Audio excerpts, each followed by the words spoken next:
monde est à 7 heures!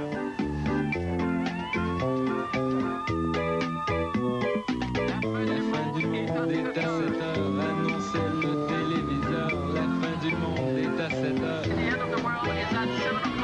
Avant d'aller voir les amis, il faudra leur téléphoner. Il y a un temps pour chaque chose, la vie, elle, ce n'est pas rose. La fin du monde est à 7 heures. Nous sommes 3 heures après la fin du Le ciel s'est enfin mis d'accord, éliminons de l'univers la race humaine par la mort. La parole est à Jupiter, envoyons donc un météore sur cette engeance que j'aborde, sauf sur Gertrude que j'adore. Mercredi 20 octobre 1999, révélation choc. Selon une étude, 60% des taxis de Montréal sont des tacos.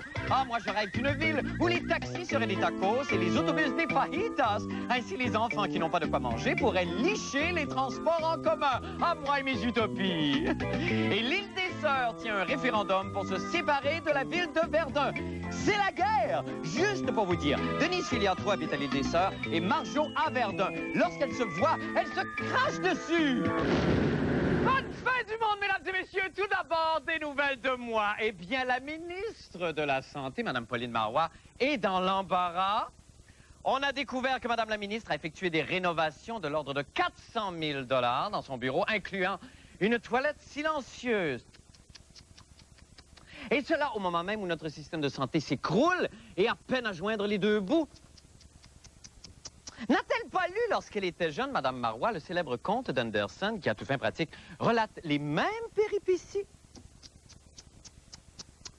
Eh bien, si elle ne l'a pas fait, je crois qu'il serait temps qu'elle en prenne connaissance. Alors, pour son bénéfice et le nôtre, j'ouvre mon grand livre de contes.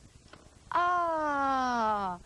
Alors, j'ai ici l'actrice de Diva et les 300 plastiques. Non, ce n'est pas ça. J'ai ici le maire qui portait une moumoute magique. Ce n'est pas ça non plus. Ah! Voilà la nouvelle toilette silencieuse de la bourgeoise.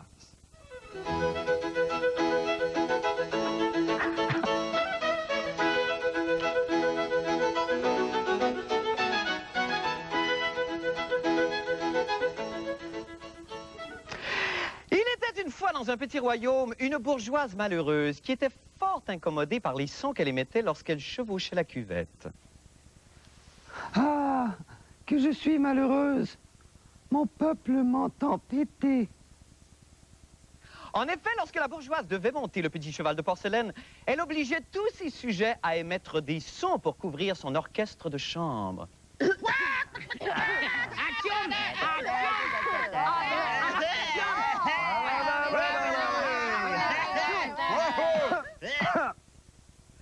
Malgré cela, le peuple n'était pas dupe. Et les braves gens voyaient bien que leur vaisselle était fracassée, que leurs enfants saignaient du nez et que la récolte diminuait. À bout, la bourgeoise fit venir chez elle le maître bidet du royaume, un être retors qui flairait la bonne affaire. Majesté, pour la modique somme de 400 000 $, je pourrais, moi, construire le plus beau des cabinets qui vous fera chier en tapis noir. La toilette muette fut aussitôt érigée. Tout au long de la construction, la bourgeoise piaffait d'impatience. Lorsque vint le moment de l'étrenner, elle rassembla sa cour. Je déclare cette journée jour de fête. Vous savez tous, c'est lorsque la nature m'a doté d'un muffler Hollywood. Le peuple protesta pour la forme. Mais non, mais non, mais non, mais non, mais non, mais non, mais non. Mais si, je bruis. Mais cela est chose du passé. Grâce au génie de mon maître bidet.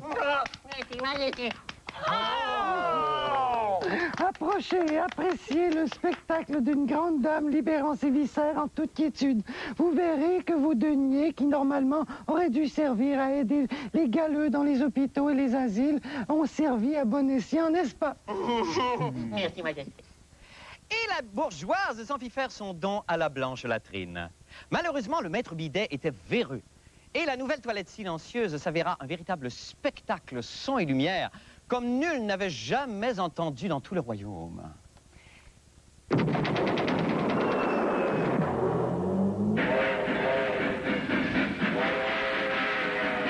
C'est la plus belle chose que j'ai vue de ma vie.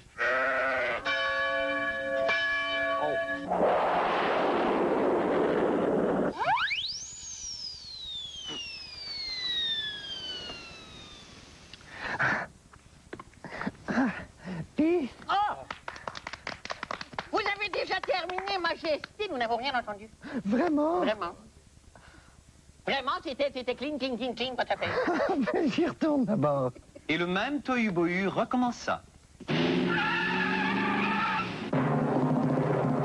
Pour le service en français, dites français. Pour quelle ville?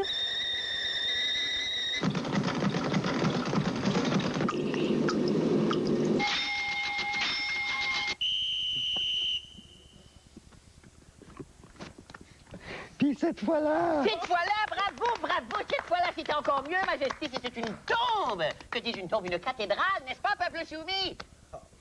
Oui. Toutefois, une fillette innocente, simple d'esprit et dépourvue de l'hypocrisie, qui habitait ses aînés, s'avança et dit à la bourgeoise. Ben voyons, tu fais du bruit Saint-Aurore, toi?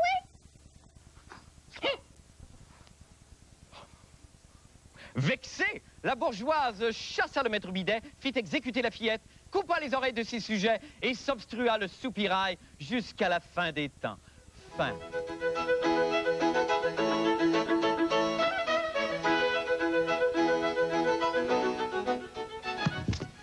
Maintenant, pour les nouvelles de la fin du monde, eh bien, ça ne va pas très bien pour les taxis de Montréal, hein?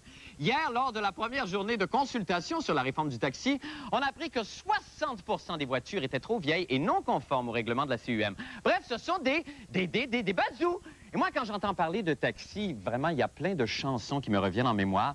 J'ai entre autres en tête une jeune Vanessa Paradis chantant « Joe le taxi ». OK, tout le monde en studio avec moi, là. Joe le taxi. On frappe dans les mains. Joe le taxi. Joe le taxi.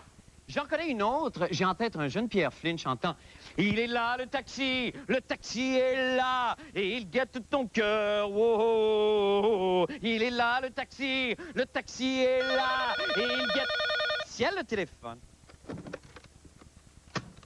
Juste un coup, ce téléphone-là. Oui! Monsieur Flynn! C'est Monsieur Flynn. Comment va, lui? Je chantais pas les bonnes paroles, moi. C'est l'ennemi. Ah, ben ça, c'est plate, par exemple, parce que là, vous venez de me fucker toute ma thématique de présentation de topo, moi, là. Mais c'est pas grave, c'est pas... Non, c'est pas grave. J'adore vos chansons, Monsieur Flynn. Celle sur le calvaire d'être gymnaste sur la poutre, c'est pas ça non plus. Ben, coudonc, la maudite bassine, c'est pas ça. Le gland se lève. Ben non, Monsieur Flynn, je ris pas de vous. Vous faites quoi ces temps-ci, vous? Préparez un album. Ah, il va être préparé en bâtard. Merci, Monsieur Flynn. Au revoir. Ben là-dessus, Jean-René Dufort est allé voir si les taxis étaient aussi mal en point qu'on le prétend. On écoute. Avez-vous lu à la une du journal? 60% des taxis seraient des tacos. Un scandale. La fin du monde a enquêté. Ceci est un taco. Ceci est un taco. Ceci est un taco. Et ceci est un taco si l'on en croit une étude menée par la firme Baromètre. L'enquête essentiellement dit que 60% des taxis ne sont pas conformes selon les normes du Bureau du taxi de Montréal. 60%, oui. Sans scrap, sans salle. Non, c'est trop. C'est trop. 60%, c'est beaucoup. Là. Je ne pense pas qu'il y a 60% de taxis qui sont des tacos, là. Parce que regardez la mienne. Un usager à Montréal a une chance sur deux de se retrouver dans un taxi dont les sièges sont sales ou brisés. Un usager a une chance sur trois de se retrouver dans un taxi dont l'extérieur, la carrosserie, serait endommagée, serait rouillée. Ils disent aussi que ça traîne dans les voitures. Qu'est-ce qui traîne? Les cochonneries. Ah, mais ça se peut, des fois, il y a des chauffeurs qui font pas attention. Hein. Ouais. Du beau plastique sur vos sièges? Ah oui, c'est ça. Chaque jour, je reçois des félicitations. Surtout des belles filles. Le danger proviendrait de l'aspect mécanique, ce qui n'est pas du ressort du Bureau du taxi, mais bien de la Société d'assurance automobile du Québec. Donc, cette étude-là ne touche pas l'aspect mécanique des voitures taxi à Montréal. Combien de kilométrage là-dessus? Il faut regarder, là. Et... La 807, avion Maillot pour Pierre. Ça arrive souvent qu'ils tombent en panne? Non, pas souvent, mais comme c'est le voiture, c'est comme une femme, tu sais jamais quand ça va te laisser au bout de la rue. On parle, mais dans le fond, tout le monde le sait. Le vrai danger pour le client, c'est que les chauffeurs de taxi conduisent en malade. Vous avez tué personne à date? Non, même une souris, j'ai même pas tué une souris. Ici Jean-René Dufort, à Montréal. Et on est de retour en studio avec Jean-René. Bonsoir. Bon, Jean-René, d'abord, il faut remettre les choses en perspective un peu. Quand on parle de 60% des taxis qui ne respectent pas la réglementation, qu'est-ce qu'on entend exactement par réglementation, Jean-René? Tu vois, tu as déjà remis les choses en perspective parce que ce matin, la une de la presse est un petit peu sensationnaliste. Hein? D'accord. Parce qu'on disait 60%, ça laissait entendre que 60% des taxis étaient des tacos. Okay. Or, c'est faux. 60% des taxis n'ont pas respecté la réglementation. Et souvent, c'est des affaires aussi niaiseuses que ton sticker n'est pas dans la fenêtre ou des choses comme ça. OK. Le pourcentage... On ne parle pas de mécanique nécessairement ou de sécurité pour l'usager. Cette étude-là ne s'intéresse pas du tout à la mécanique des taxis, mais plus à l'esthétique du taxi. Okay. C'est-à-dire, y a-tu des cochonneries qui traînent? Okay. Y a-tu des sapins sans bon? Y a-tu des saintes vierges ou des dés en minou? Des affaires fresh. non réglementaires comme ça? Okay. C'est simplement ça. Est-ce que le char est rouillé? Est-ce que le char est pas rouillé? Et on n'a pas vu ça parce qu'on s'est promené un petit peu, puis les taxis sont pas si... Mais non, ça n'a pas l'air si mal que ça. C'est pire même à New York, par exemple. C'est épouvantable. Et puis ça fonctionne très bien. Et si on veut se plaindre ici rapidement, Jean-René, si jamais on avait une plainte, à qui on s'adresse pour la plainte? Sûrement à l'armée canadienne. D'accord, à l'armée canadienne. Prenez-en note. Mais c'est parce que c'est un peu gênant parce que mon char traîne plus que les taxis. Pas le nouveau, Jean-René? Oui, pas le Land Rover? Oui. Non, madame. Oui. Ça traîne pas là-dedans. Va voir dans le stationnement. Okay. Ça traîne. Merci, Jean-René. C'est tout le temps qu'on a. Merci beaucoup. Nous allons faire une petite pause et nous revenons avec la fin du monde en bref. Restez avec nous.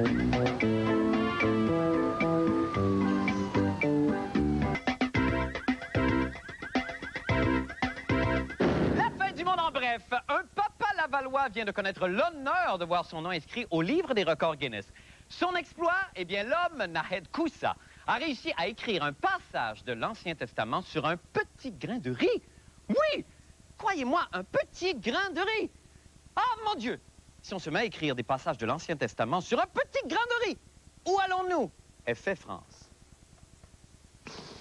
Re-bienvenue. Maintenant, nous sommes, pour cette deuxième moitié d'émission, nous sommes en compagnie de Didier Desmarais Caring-Fichon, le très prolifique auteur de la région de Toulon. De Villefranche-sur-Mer.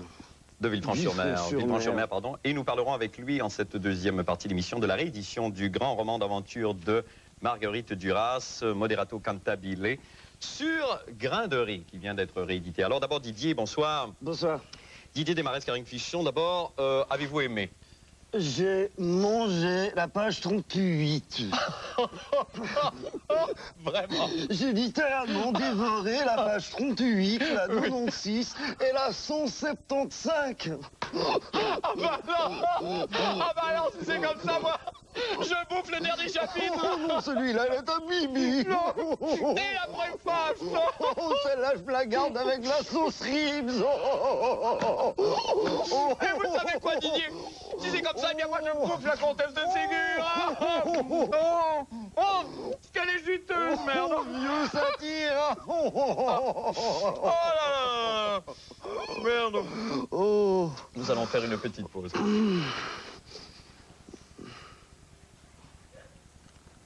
Ah, excusez-moi. Moment d'absence. Verdun est une ville très particulière, hein? Et pour la raison suivante, le territoire de Verdun est divisé en deux portions très distinctes. D'abord, l'île des Sœurs, ou Nuns Island, où vivent les riches et les joueurs de hockey, et le reste, où habitent les pauvres et les joueurs de bingo. Et là, les îles de Suriens, ou les Nuns Islandais, veulent se séparer de Verdun et former leur propre pays, Xanadu. Le dimanche 31 octobre, un référendum tenu à l'île des Sœurs, seulement à l'île des Sœurs, tranchera la question et M. Patrick Masbourian suit le dossier pour nous. On regarde ce que ça donne. Certains résidents du luxueux quartier de l'île des Sœurs, dans la municipalité de Verdun, considèrent qu'ils souffrent d'une grave injustice et réclament leur autonomie. Madame Juliette Barcelot est présidente d'une coalition qui regroupe ces résidents. Elle nous explique son projet. On veut se séparer de Verdun, mais en devenant une municipalité autonome parce qu'on a toutes les caractéristiques nécessaires pour être une ville autonome. En le devenant, on serait parmi le 6 % des municipalités les plus importantes du Québec. Alors, c'est pas là, la petite paroisse de 25 ou 50 personnes. Là. Pourquoi vous croyez que les gens de l'île des Sœurs veulent se séparer de Verdun? C'est parce qu'ils sont plus hauts que nous autres. Ils se croient. Ils se croient plus hauts que vous autres? Oui, puis ils sont pas. C'est bien sûr, on nous accuse de faire une lutte de classe, d'exclusion. C'est une tautologie si on parle de choix. Quand on choisit un, on choisit pas l'autre. Je vois pas pourquoi ils veulent se séparer. Quand même, on est du bon monde. Tout le débat repose sur la richesse. Regardez l'argumentaire qui est mis de l'avant. L'argumentaire est de dire, nous sommes 20 de la population, nous payons 45 du compte de taxes, et ce n'est pas correct. C'est comme ça dans toutes les municipalités. C'est comme ça sur chacune des rues de chacune des municipalités. J'ai demeuré 12 ans ici à Lille, puis il n'y a pas de raison que Lille subside en réalité Verdun. Fait que je me dis, si on avait quelqu'un qui s'occupait de nos intérêts ici, on aurait plus de chances d'avoir du développement à Lille. Vous savez que vous risquez d'être une ville bientôt autonome, c'est-à-dire indépendante? Oui, oui. On a pensé à un drapeau, on aimerait savoir si vous trouvez que ça vous représente bien. Est-ce que ça vous convient? Comme armoirie, là, est-ce que ça va? Je trouve ça un petit peu ridicule. Prenez-le, prenez-le. C'est quoi l'affaire? Non? Non. Ça vous plaît pas? Tout à fait. Oui, vous trouvez que ça vous représente bien? Non, je trouve que l'argent fait pas le bonheur, mais des fois aide à supporter le malheur. Ah ben, merci Patrick Masbourian. Ben oui, Big, Île des Sœurs. Mais là, est-ce qu'il y a vraiment un écart de taxes entre les taxes payées à l'Île des Sœurs et celles payées à Verdun? C'est particulier, parce qu'en fait, on paye moins de taxes. En fait, c'est le taux de taxation qui est moins élevé à l'Île des Sœurs qu'à Verdun. Alors, pour chaque tranche de 100 $, c'est 1,87 à l'Île des Sœurs, contre 2,6 à Verdun. Verdun est une ville, en fait, la terre ferme est une ville très taxée. Et bien, ce qu'il faut comprendre, c'est que ça, c'est pour chaque tranche de 100 $. Ceci dit, évidemment, la valeur foncière est tellement plus élevée sur l'ensemble du territoire de l'île des Sœurs que c'est presque équivalent. Donc, c'est environ 1 milliard contre 1,2 milliard, 300 millions. Si ils acceptaient, s'ils votaient oui à ce référendum-là, d'abord, est-ce que ça se peut? Est-ce qu'on peut séparer les choses comme ça? Ça prend une loi spéciale. Donc, c'est finalement, en bout de ligne, une décision de la Chambre des communes à Québec, évidemment. Donc, de notre gouvernement. Ceci dit, oui, c'est possible. Et leur objectif, c'est de baisser de 30 les taxes. Donc, finalement, c'est toujours le même principe, toujours plus dans ma poche. Plus dans ma poche, exactement. Voilà, c'est pas compliqué. On se laisse là-dessus, Patrick, et bonne fin de soirée à vous. Partagez votre richesse, vous-même. Oh, oui, toujours avec tout le monde. Allons faire une petite pause et revenons avec la fin du monde des sports. Restez là.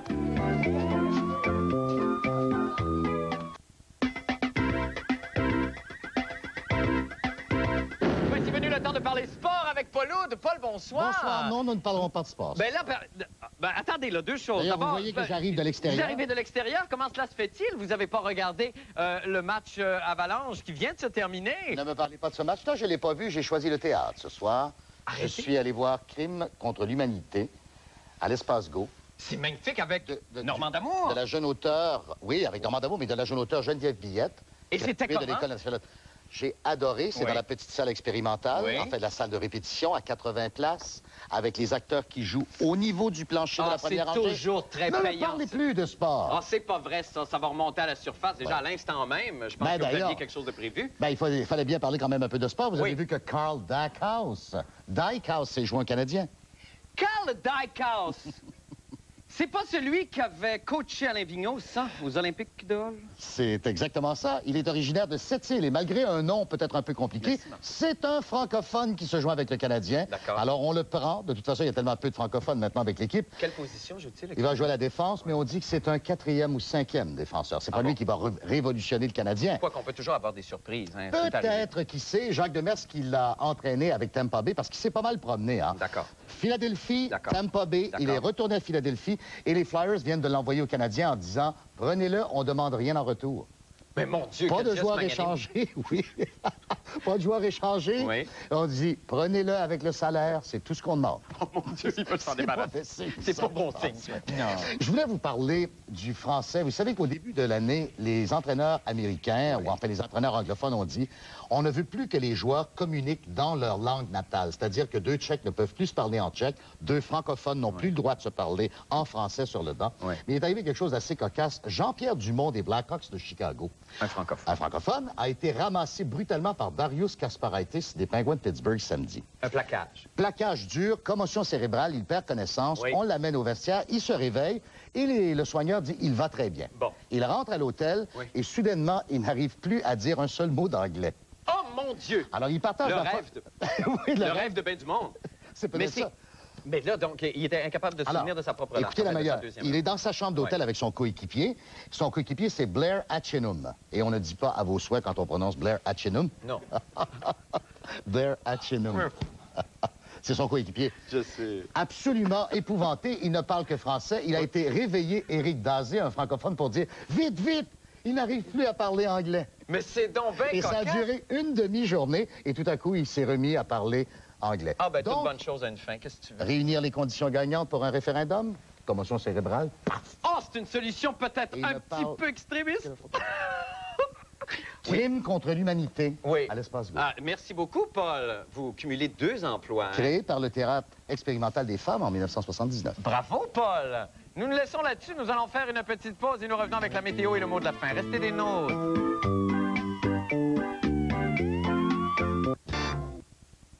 Eh bien, c'est le moment maintenant de jeter un coup d'œil au temps qu'il fera avec notre météorologue amateur de la semaine, le cowboy José Coutu. Monsieur Coutu, bonsoir. Bonjour, Marc. Ça va bien? Ça va très bien vous-même? Ah, tranquillement, pas vite. Commençons par la météo, Monsieur Coutu. Bon, ce soir, il annonce 1, demain 12. 12 demain. Variable un peu. Bon, ben c'est ça qui est ça. C'est pas si pire. Monsieur Coutu, allez-vous ramener votre cheval cette semaine? Demain soir, Traeger va être ici. Ah, ben on est tous très heureux. Très important. Ben oui, ben ça doit vous faire du bien à la selle, ça, Monsieur Coutu. Oh, oui, il faut qu'on se laisse là-dessus. Merci, Monsieur Coutu. Bonsoir. Au revoir. Surveillez la chronique de la fin du monde dans le cahier Week-end du Journal de Montréal et du Journal de Québec. Et lisez demain, dans le Journal de Montréal, la page Femmes,